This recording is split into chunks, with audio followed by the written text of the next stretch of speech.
परम Gill MP Brampton Edmonton आए दे अज ਅਸੀਂ ਉਹਨਾਂ ਦਾ ਪ੍ਰੈਸ ਕੌਂਸਲ ਆਫ ਐਡਮਿੰਟਨ ਵੱਲੋਂ ਸਵਾਗਤ ਕਰਦੇ ਹਾਂ। ਨਾਲੇ ਉਹਨਾਂ ਨਾਲ ਅੱਜ ਗੱਲਬਾਤ ਕਰਾਂਗੇ ਕਿ ਕੀ ਕਾਰਗੁਜ਼ਾਰੀ ਹੈ ਫੈਡਰਲ ਗਵਰਨਮੈਂਟ ਦੀ ਔਰ ਸਾਡੇ ਭਾਈਚਾਰੇ ਨੂੰ ਕੀ ਬੈਨੀਫਿਟ ਹੋ ਰਿਹਾ ਹੈ। ਗਿਲ ਸਾਹਿਬ ਤੁਸੀਂ ਕਾਬਜੋਂ MP ਬਰੈਂਪਟਨ ਦੇ ਹੋ ਔਰ ਬੜੇ ਹੁਮ-ਹੁਮਾ ਕੇ ਤੁਸੀਂ ਇਲੈਕਸ਼ਨ ਜਿੱਤੀ ਹੈ ਔਰ ਤੁਹਾਡਾ ਨਾਮ ਵੀ ਬੜਾ ਬਣਿਆ ਹੈ। ਐਂਟੀ ਗੈਂਗ ਲਾ ਤੁਸੀਂ ਲੈ ਕੇ ਆਏ ਹੋ, ਉਹਦੇ ਨਾਲ ਬੜਾ ਰਾਹਤ ਮਿਲੀ ਹੈ ਸਾਡੀ ਕਮਿਊਨਿਟੀ ਨੂੰ। Mr. Speaker, I am honored to rise today with great pride to announce that my bill C-394, which will protect our youth being targeted by gangs, has passed its final reading in the Senate and will receive royal assent tomorrow. This bill will allow law enforcement officials to combat the rapid growth of street gangs across our country. This bill will also make it a criminal offense for the recruitment or solicitation of individuals into criminal organizations. ਜਿਹੜਾ ਸਾਡਾ youth ਕੁਰਾਹੇ ਪੈ ਰਿਹਾ ਹੈ ਕਿ ਉਹਦੇ ਲਈ ਵੀ ਤੁਹਾਡੀ ਸਰਕਾਰ ਕੋਈ ਕਦਮ ਚੱਕ ਰਹੀ ਹੈ? ਐਬਸੋਲੂਟਲੀ ਦੇਖੋ ਜੀ, especially ਜਿਹੜੀ ਸਾਡੀ ਕੰਜ਼ਰਵੇਟਿਵ ਗਵਰਨਮੈਂਟ ਮੈਂ ਕਹੂੰਗਾ ਕਿ when it comes to protecting families, protecting communities, fighting crime, standing up, and we have introduced many legislation since coming to power since 2006 ਤੇ ਇਨਕਲੂਡਿੰਗ ਜਿਹੜਾ ਮੇਰਾ ਬਿੱਲ ਜਿਸ ਤਰ੍ਹਾਂ ਤੁਸੀਂ ਉਹਦਾ ਜ਼ਿਕਰ ਕੀਤਾ ਜਿਹੜਾ ਐਂਟੀ ਗੈਂਗ ਰਿਕਰੂਟਮੈਂਟ ਦਾ ਬਿੱਲ ਸੀਗਾ, it is all in order to protect our communities and of course ultimately ਜਿਹੜਾ ਆਪਣਾ ਯੂਥ ਹੈ, ਜਿਹੜੇ ਆਪਣੇ ਬੱਚੇ ਆ, ਆਪਾਂ ਨੂੰ ਸਾਰਿਆਂ ਨੂੰ ਪਤਾ ਹੈ ਕਿ ਸਕੂਲਾਂ ਦੇ ਵਿੱਚ ਅੱਜ ਕੱਲ੍ਹ ਕੀ ਹੋ ਰਿਹਾ, ਕਮਿਊਨਿਟੀਆਂ ਦੇ ਵਿੱਚ ਕੀ ਹੋ ਰਿਹਾ। There are many young lives that are being unnecessarily lost. So ਉਹਨਾਂ ਦੇ ਨਾਲ ਸਿਰਫ ਉਹਨਾਂ 'ਤੇ ਹੀ ਨਹੀਂ ਸਿਰਫ ਅਸਰ ਪੈਂਦਾ, ਪਰ ਉਹਨਾਂ ਦੇ ਪਰਿਵਾਰਾਂ 'ਤੇ ਤੁਸੀਂ ਕਹਿ ਲਓ ਵੀ ਬਹੁਤ ਅਸਰ ਪੈਂਦਾ। ਜਿਹੜੀਆਂ ਫੈਮਲੀਆਂ ਇਹ ਇੱਕ ਤਰ੍ਹਾਂ ਦੀਆਂ ਸਾਰੀਆਂ ਤਬਾਹ ਹੋ ਰਹੀਆਂ and we need to collectively fight this problem together. ਜੇ ਮੈਂ ਕਹਾਂ ਜੀ ਇਹ ਫੈਡਰਲ ਸਰਕਾਰ ਹੀ ਇਹ ਪ੍ਰੋਬਲਮ ਐਲੀਮੀਨੇਟ ਕਰ ਸਕਦੀ ਹੈ ਜਾਂ ਮੇਰਾ ਬਿੱਲ ਸਾਰੇ ਜਿਹੜੇ ਇਸ਼ੂਜ਼ ਆ ਇਹ ਸੋਲਵ ਕਰ ਦੂਗਾ, absolutely not. These are all small pieces in the big puzzle. Us as a community, ਜਿੰਨੇ ਵੀ ਸਟੇਕ ਹੋਲਡਰਸ ਆ, ਚਾਹੇ ਬੋਰਡਸ ਆਫ ਐਜੂਕੇਸ਼ਨ, ਚਾਹੇ ਲਾਅ ਇਨਫੋਰਸਮੈਂਟ ਏਜੰਸੀਜ਼ ਆ, we all need to work together to fight this issue that's growing day by day nationally. ਜੇ ਕਹੀਏ ਕਿ ਸਿਰਫ GTA ਦੇ ਵਿੱਚ ਪ੍ਰੋਬਲਮ ਹੈ ਜਾਂ ਵੈਨਕੂਵਰ ਦੇ ਵਿੱਚ ਪ੍ਰੋਬਲਮ ਹੈ ਜਾਂ ਵਿਨਿਪੈਗ ਦੇ ਵਿੱਚ ਪ੍ਰੋਬਲਮ ਹੈ ਜਾਂ ਇੱਥੇ ਅਲਬਰਟਾ ਦੇ ਵਿੱਚ problem, no absolutely not. This is a problem, this is a growing concern of course throughout the world, but ਮੈਂ ਸਮਝਦਾ ਕਿ ਇੱਥੇ ਕੈਨੇਡਾ ਦੇ ਵਿੱਚ we do have the means ਕਿ ਆਪਾਂ ਜੇ ਕੁਛ ਨਾ ਕੁਛ ਕਰ ਲਈਏ, ਆਪਾਂ ਇਸ ਚੀਜ਼ ਨੂੰ ਘਟਾ ਜ਼ਰੂਰ ਸਕਦੇ ਹਾਂ। It will never be eliminated. ਜੇ ਆਪਾਂ ਕਹੀਏ ਬਿਲਕੁਲ ਇਹਨੂੰ ਰੂਟ ਆਊਟ ਕੀਤਾ ਜਾਵੇ, that won't happen, but let's try to keep it at a bare minimum, do everything we can in our power to protect our youth. ਪਿੱਛੇ ਜੇ temporary foreign worker ਦਾ ਜਿਹੜਾ ਪ੍ਰੋਗਰਾਮ ਸੀ ਬੜਾ ਡਿਸਟਰਬਡ ਰਿਹਾ। ਸਾਡਾ ਕਾਫੀ ਭਾਈਚਾਰਾ trekking 'ਚ ਹੈ, ਰੈਸਟੋਰੈਂਟ 'ਚ ਹੈ, ਉਹਦੇ 'ਚ ਥੋੜ੍ਹੀ ਜਿਹੀ ਰਾਹਤ ਮਿਲੀ ਹੈ ਕਿ ਆਉਣ ਵਾਲੇ ਸਮੇਂ 'ਚ ਕੋਈ ਬੈਟਰ ਆਪਸ਼ਨਸ ਅਵੇਲੇਬਲ ਹੋਣਗੀਆਂ? ਦੇਖੋ, ਐਜ਼ ਅ ਗਵਰਨਮੈਂਟ ਤੁਸੀਂ ਕਹਿ ਲਓ ਵੀ ਗਵਰਨਮੈਂਟ ਦੀ ਰਿਸਪੋਂਸਿਬਿਲਿਟੀ ਹੈ to look after Canadians. So of course, temporary foreign workers program has existed for a long time.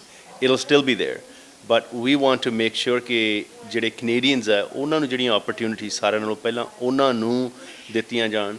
ਜੇ ਕੋਈ employer ਫਰਜ਼ ਕਰ ਲਓ ਪੈਸੇ ਲਾ ਕੇ ਕੋਈ consultant ਜਾਂ ਕਿਸੇ ਹੋਰ firm ਨੂੰ hire ਕਰਕੇ source out ਕਰ ਸਕਦੇ temporary foreign workers from other countries.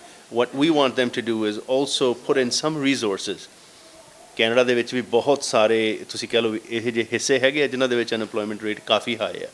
ਆਪਾਂ ਕੋਸ਼ਿਸ਼ ਕਰੀਏ ਕਿ ਉੱਥੋਂ ਵੀ ਜਿਹੜੀ ਹੈਗੀ ਹੈ ਲੇਬਰ ਜਾਂ ਜਿਹੜੇ ਟੈਂਪਰੇਰੀ ਫੋਰਨ ਵਰਕਰਸ ਆ ਉਹਨਾਂ ਨੂੰ ਰਿਕਰੂਟ ਕਰਨ ਦੀ ਕੋਸ਼ਿਸ਼ ਕਰੀਏ। ਅਲਟੀਮੇਟਲੀ ਇਫ ਤੁਸੀਂ ਕਹਿ ਲਓ ਵੀ ਜੇ ਤੁਹਾਡੀ ਕੋਈ ਸਪੈਸ਼ਲਾਈਜ਼ਡ ਉਸ ਤਰ੍ਹਾਂ ਦੀ ਕੋਈ ਪੋਜੀਸ਼ਨ ਹੈਗੀ ਆ ਜਿਹੜੀ ਕੈਨੇਡਾ ਦੇ ਵਿੱਚ ਨਹੀਂ ਫਿਲ ਹੋ ਸਕਦੀ and you need temporary foreign workers for that, and the government will assist with that, but we want to make sure ਕਿ ਜਿਹੜਾ ਪ੍ਰੋਗਰਾਮ ਹੈ ਇਹਨੂੰ ਅਬਿਊਜ਼ ਨਾ ਕੀਤਾ ਜਾਵੇ। ਆਪਾਂ ਸਾਰਿਆਂ ਨੇ ਦੇਖਿਆ ਮੀਡੀਆ ਦੇ ਵਿੱਚ ਕਿ recently there have been some very high profile cases ਜਿਨ੍ਹਾਂ ਦੇ ਵਿੱਚ ਜਿਹੜੀਆਂ ਕਾਰਪੋਰੇਸ਼ਨਸ ਆ, ਜਿਹੜੇ ਬਿਜ਼ਨਸਿਸ ਆ, ਉਹਨਾਂ ਨੇ ਇਹ ਪ੍ਰੋਗਰਾਮ ਨੂੰ ਅਬਿਊਜ਼ ਕੀਤਾ। So we want to make sure ਕਿ the program isn't abused, that Canadians have a first crack at any opportunity that becomes available. ਕਿ ਤੁਹਾਡੀ ਜਿਹੜੀ ਗਵਰਨਮੈਂਟ ਹੈ ਸੁਪਰ ਵੀਜ਼ਾ ਲੈ ਕੇ ਆਈ, ਬਜ਼ੁਰਗ ਆ ਸਕਦੇ ਆ ਇੱਥੇ, ਉਹਦੇ ਨਾਲ ਤੁਸੀਂ ਠੱਲ ਪਾਈ ਇਮੀਗ੍ਰੇਸ਼ਨ ਨੂੰ, ਜਿਹੜੀਆਂ ਫੈਮਿਲੀ ਜਲਦੀ ਆ ਕੇ ਯੂਨੀਅਨ ਹੋ ਜਾਂਦੀ ਸੀਗੀ, ਉਹਦੇ ਬਾਰੇ ਤੁਸੀਂ ਕੀ ਕਹਿਣਾ ਚਾਹੋਗੇ? ਬੇਸਿਕਲੀ ਉਹਨੂੰ ਬੈਟਰ ਕਰਨ ਵਾਸਤੇ ਆਪਾਂ ਨੂੰ ਸਾਰਿਆਂ ਨੂੰ ਪਤਾ ਹੈ ਕਿ ਜਿਹੜਾ ਬੈਕਲੌਗ ਹੈ ਪੇਰੈਂਟਸ ਦੇ ਗ੍ਰੈਂਡ ਪੇਰੈਂਟਸ ਦੀ ਕੈਟੇਗਰੀ ਦੇ ਵਿੱਚ, ਜਿਹਨੂੰ FC ਕਲਾਸ 4 ਕਹਿੰਦੇ ਆ, ਉਹਦੇ ਵਿੱਚ ਤਕਰੀਬਨ 1.5 ਲੱਖ ਐਪਲੀਕੇਸ਼ਨਾਂ ਦਾ ਬੈਕਲੌਗ ਸੀ। ਹੁਣ ਐਵਰੇਜ ਹਿਸਟੋਰੀਕਲੀ ਚਾਹੇ ਉਹ ਕੰਜ਼ਰਵੇਟਿਵ ਸਰਕਾਰ ਰਹੀ ਹੈ ਚਾਹੇ ਲਿਬਰਲ ਰਹੀ ਹੈ, ਜਿਹੜੀ ਐਵਰੇਜ ਇਨਟੇਕ ਹੈ ਪੇਰੈਂਟਸ ਤੇ ਗ੍ਰੈਂਡ ਪੇਰੈਂਟਸ ਦੀ ਕੈਟੇਗਰੀ ਦੇ ਵਿੱਚ ਇਹ 15 ਤੋਂ 17 ਹਜ਼ਾਰ ਦੇ ਵਿੱਚ ਰਹੀ ਹੈ। ਸੋ ਤੁਸੀਂ ਹਿਸਾਬ ਲਾ ਲਓ ਜੇ 1.5 ਲੱਖ ਐਪਲੀਕੇਸ਼ਨ ਦਾ ਬੈਕਲੌਗ ਹੈ, ਐਵਰੇਜ ਆਪਾਂ 15 ਤੋਂ 17,000 parents grand parents each year Canada ਦੇ ਵਿੱਚ ਲੈ ਕੇ ਆਉਂਦੇ ਆ, ਤੇ ਕਿੰਨੇ ਸਾਲ ਉਹਨੂੰ ਲੱਗਦੇ ਆ। So on average it was taking about 10 years right now. ਤੇ ਜੇ ਗਵਰਨਮੈਂਟ ਉਹਦੇ ਤੇ ਕੋਈ ਸਟੈਪ ਨਹੀਂ ਲੈਂਦੀ, ਉੱਥੇ ਕੋਈ ਚੇਂਜਸ ਨਹੀਂ ਕਰਦੀ, ਉਹ ਜਿਹੜਾ ਤੁਸੀਂ ਕਹ ਲਓ ਵੇਟ ਟਾਈਮ ਹੈ, ਉਹ at one point in time ਆਪਾਂ ਨੂੰ ਸਾਰਿਆਂ ਨੂੰ ਪਤਾ ਕਿ 2-3 ਸਾਲ ਦਾ ਸੀ, ਵੱਧਦਾ 10 ਸਾਲ ਤੇ ਹੋ ਗਿਆ, and it was projected to reach 15-20 years over the next few years। ਉਹਦੇ ਨਾਲ ਕੀ ਹੁੰਦਾ ਹੈ ਕਿ ਜਿਹੜੇ ਪੇਰੈਂਟਸ ਹੈ ਉਹ ਜਿਹੜੇ ਵੀ ਮੁਲਕ ਦੇ ਵਿੱਚ ਪਿੱਛੇ ਹੈਗੇ ਆ, ਉਹ ਵੇਟ ਕਰਦੇ ਕਈ ਕੇਸਿਸ ਦੇ ਵਿੱਚ ਮਦਰ ਦੀ ਡੈਥ ਹੋ ਗਈ, ਫਾਦਰ ਦੀ ਡੈਥ ਹੋ ਗਈ, ਕਈ ਕੇਸਿਸ ਦੇ ਵਿੱਚ ਦੋਨਾਂ ਦੀ ਡੈਥ ਹੋ ਗਈ, ਸਿਰਫ ਵੇਟ ਕਰਦੇ। So we want to make sure ਕਿ we have immigration system that we can sustain, ਜਿਹਦੇ ਵਿੱਚ ਜਸਟ ਇਨ ਟਾਈਮ ਆਪਾਂ ਜਿਹੜੇ ਆਪਣੇ ਪੇਰੈਂਟਸ ਹੈ ਜਾਂ ਜਿਹੜੇ ਗ੍ਰੈਂਡ ਪੇਰੈਂਟਸ ਉਹਨਾਂ ਨੂੰ ਇੱਥੇ ਮੰਗਾ ਸੀ। ਇਸੇ ਕਰਕੇ ਸੁਪਰ ਵੀਜ਼ਾ ਇੰਟਰੋਡਿਊਸ ਕੀਤਾ ਗਿਆ ਸੀਗਾ ਵੀ ਜੇ ਤੁਹਾਡੀ ਐਪਲੀਕੇਸ਼ਨ ਚੱਲਦੀ ਵੀ ਆ, ਉਹਦੇ ਨਾਲ ਤੁਸੀਂ ਪੇਰੈਂਟਸ ਨੂੰ ਇੱਥੇ ਲਿਆ ਸਕਦੇ ਆ, ਤੁਹਾਡੇ ਨਾਲ ਟਾਈਮ ਸਪੈਂਡ ਕਰ ਸਕਦੇ, ਤੁਹਾਡੀ ਐਪਲੀਕੇਸ਼ਨ ਨਾਲ ਦੀ ਨਾਲ ਚਲੀ ਜਾਵੇ। ਹੁਣ ਵਿਦਿਨ ਦ ਲਾਸਟ 2 years 2012 ਦੇ ਵਿੱਚ ਦੇਖਿਆ ਜਾਵੇ ਜਾਂ 2013 ਦੇ ਵਿੱਚ ਦੇਖਿਆ ਜਾਵੇ, ਔਨ ਐਵਰੇਜ ਅਸੀਂ ਉਹ ਜਿਹੜੀ 15 ਤੋਂ 17,000 ਜਿਹੜੀਆਂ ਐਪਲੀਕੇਸ਼ਨ ਐਵਰੇਜ ਅਲਾਉ ਕੀਤੀਆਂ ਜਾਂਦੀਆਂ, ਉਹਨਾਂ ਨੂੰ ਵਧਾ ਕੇ 27,000 ਕੀਤਾ ਗਿਆ ਜੀ। ਸੋ ਤਕਰੀਬਨ 2 ਸਾਲਾਂ ਦੇ ਵਿੱਚ ਲੋਨ ਤਕਰੀਬਨ 54,000 ਜਿਹੜੇ ਪੇਰੈਂਟਸ ਗ੍ਰੈਂਡ ਪੇਰੈਂਟਸ ਕੈਨੇਡਾ ਦੇ ਵਿੱਚ ਆਏ ਆ, and that's all being done to help eliminate the backlog. ਜਿਹੜਾ ਬੈਕਲੌਗ ਤੁਸੀਂ ਕਹ ਲਓ ਵੀ ਖੜਾ, ਉਹਨੂੰ ਕਿਵੇਂ ਨਾ ਕਿਵੇਂ ਘਟਾਇਆ ਜਾਵੇ। ਉਹਦੇ ਨਾਲ ਇਸ ਸਾਲ ਜਿਹੜਾ ਪ੍ਰੋਗਰਾਮ ਦੁਬਾਰਾ ਸਟਾਰਟ ਕੀਤਾ ਗਿਆ, ਤੁਹਾਨੂੰ ਪਤਾ ਜਨਵਰੀ 2014 ਦੇ ਵਿੱਚ ਰੀਲਾਂਚ ਕੀਤਾ ਗਿਆ ਪੇਰੈਂਟਸ ਗ੍ਰੈਂਡ ਪੇਰੈਂਟਸ ਦੀ ਕੈਟਾਗਰੀ ਦਾ। We will continue to find ways we ਜਲਦੀ ਤੋਂ ਜਲਦੀ ਜਿਹੜੇ ਪੇਰੈਂਟਸ ਗ੍ਰੈਂਡ ਪੇਰੈਂਟਸ ਹੈ ਉਹ ਬੱਚਿਆਂ ਦੇ ਨਾਲ ਦੁਆਰਾ ਰੀਯੂਨੀਫਿਕੇਸ਼ਨ ਜਿਹੜੀ ਉਹਨਾਂ ਦੀ ਛੇਤੀ ਤੋਂ ਛੇਤੀ ਹੋਵੇ, and that's the target and that's what we will continue to do. ਪਿਛਲੇ ਦਿਨੀ ਤੀਜਾ ਅਲਬਰਟਾ ਕਬੱਡੀ ਕੱਪ ਆਯੋਜਿਤ ਕੀਤਾ ਗਿਆ, ਜਿਹਦੇ 'ਚ ਵੱਧ ਚੜ੍ਹ ਕੇ ਇੰਟਰਨੈਸ਼ਨਲ ਪਲੇਅਰ ਕਬੱਡੀ ਦੇ ਪਹੁੰਚੇ। ਇਹ ਸਾਰਾ ਉਪਰਾਲਾ ਜਿਹੜਾ ਉਹਦਾ ਸਿਹਰਾ ਸਾਡੇ ਮੈਂਬਰ ਪਾਰਲੀਮੈਂਟ ਪਰਮ ਗਿੱਲ ਜੀ ਨੂੰ ਜਾਂਦਾ ਹੈ, ਜਿਹੜੇ ਕਿ MP ਬਰੈਂਪਟਨ ਹੈ। ਸਾਡੇ ਚੇਅਰਮੈਨ ਸਾਹਿਬ ਪਾਲ ਬੋਪਾ ਰਾਏ, ਉਹਨਾਂ ਦਾ ਸਨਮਾਨ ਅੱਜ ਕਰ ਰਹੇ ਹਨ ਐਡਮਿੰਟਨ ਪਹੁੰਚਣ ਤੇ ਨਾਲੇ ਉਹਨਾਂ ਦਾ ਧੰਨਵਾਦ ਵੀ ਕਰਨਾ ਚਾਹੁੰਦੇ ਨੇ ਪਾਲ ਬੋਪਾ ਰਾਏ। ਸਾਡੇ MP ਪਰਮ ਗਿੱਲ ਜੀ ਬਰੈਂਪਟਨ ਤੋਂ ਇੱਥੇ ਪਹੁੰਚੇ, ਅਸੀਂ ਵੈਰੀ ਵਾਰਮ ਵੈਲਕਮ ਕਹਿੰਦੇ ਹਾਂ ਅਲਬਰਟਾ ਪੰਜਾਬੀ ਸਪੋਰਟਸ ਕਲੱਬ ਵੱਲੋਂ, ਤੇ ਸਪੈਸ਼ਲੀ ਮੇਰੇ ਵੱਲੋਂ ਪਾਲ ਬੋਪਾ ਵੱਲੋਂ। ਤੇ ਬਾਕੀ ਅੱਜ ਇਹਨਾਂ ਨੇ ਜਿਹੜੇ ਆਪਣੇ ਟੂਰਨਾਮੈਂਟ 'ਚ ਵੀ ਇੰਟਰਨੈਸ਼ਨਲ ਕਬੱਡੀ ਪਲੇਅਰ ਪਹੁੰਚੇ ਸੀ, ਉਹ ਇਹਨਾਂ ਦੀ ਇੱਕ ਬਹੁਤ ਵੱਡਾ ਯੋਗਦਾਨ ਸੀ ਪਰਮ ਗਿੱਲ ਜੀ ਦਾ, ਟਿਮ ਉੱਪਲ ਜੀ ਦਾ, ਜਿਨ੍ਹਾਂ ਨੇ ਪੂਰੇ ਕੈਨੇਡਾ ਨੂੰ ਕਬੱਡੀ ਦੇ ਇੰਟਰਨੈਸ਼ਨਲ ਪਲੇਅਰ ਮਾ ਕੇ ਦੁਬਾਰਾ ਇਸ ਗੇਮ ਨੂੰ ਪ੍ਰਮੋਟ ਕੀਤਾ ਔਰ ਕਲਚਰ ਨਾਲ ਜੋੜਿਆ। ਥੈਂਕ ਯੂ ਜੀ। ਮੇਰੇ ਵੱਲੋਂ ਪਹਿਲਾਂ ਤਾਂ ਤੁਹਾਡਾ ਸਾਰਿਆਂ ਦਾ ਅਲਬਰਟਾ ਪੰਜਾਬੀ ਸਪੋਰਟਸ ਕਲੱਬ, ਜਿੰਨੇ ਵੀ ਮੇਰੇ ਵੀਰ ਅੱਜ ਇੱਥੇ ਪਹੁੰਚੇ ਆ, ਜਿੰਨੇ ਵੀ ਮੇਰੇ ਭੈਣ ਭਰਾ ਘਰਾਂ ਦੇ ਵਿੱਚ ਪ੍ਰੋਗਰਾਮ ਦੇਖ ਰਹੇ ਆ, ਸਾਰਿਆਂ ਦਾ ਹੀ ਤਹਿ ਦਿਲੋਂ ਧੰਨਵਾਦ।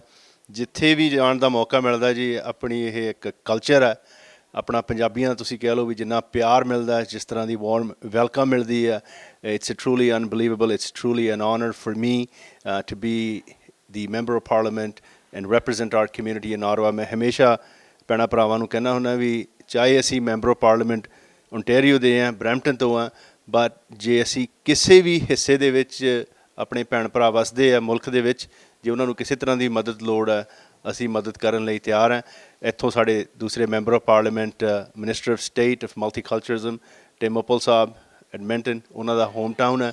ਹੀ is extremely hard working member of parliament in Ottawa. ਮੈਂ ਤੁਹਾਨੂੰ ਫਰਸਟ ਹੈਂਡ ਐਕਸਪੀਰੀਅੰਸ ਆਪਣਾ ਦੱਸ ਸਕਦਾ ਜੀ, and he always looks out for the best interest of our community as well. So ਮੈਂ ਉਹਨਾਂ ਦਾ ਵੀ ਧੰਨਵਾਦ ਕਰਦਾ ਇੱਕ ਵਾਰੀ ਫੇਰ। ਜਿੰਨੇ ਵੀ ਮੇਰੇ ਭੈਣ ਭਰਾ ਐਡਮਿੰਟਨ ਦੇ ਵਿੱਚ ਵਸਦੇ ਆ, ਜਿਨ੍ਹਾਂ ਤੁਸੀਂ ਪਿਆਰ ਦਿੱਤਾ, ਜਿਸ ਤਰ੍ਹਾਂ ਤੁਸੀਂ ਮੇਰੀ ਇਲੈਕਸ਼ਨ ਵੇਲੇ ਵੀ ਮਦਦ ਕੀਤੀ ਹੈ, ਮੈਂ ਤੁਹਾਡਾ ਸਾਰਿਆਂ ਦਾ ਤਹਿ ਦਿਲੋਂ ਧੰਨਵਾਦ ਕਰਦਾ ਜੀ।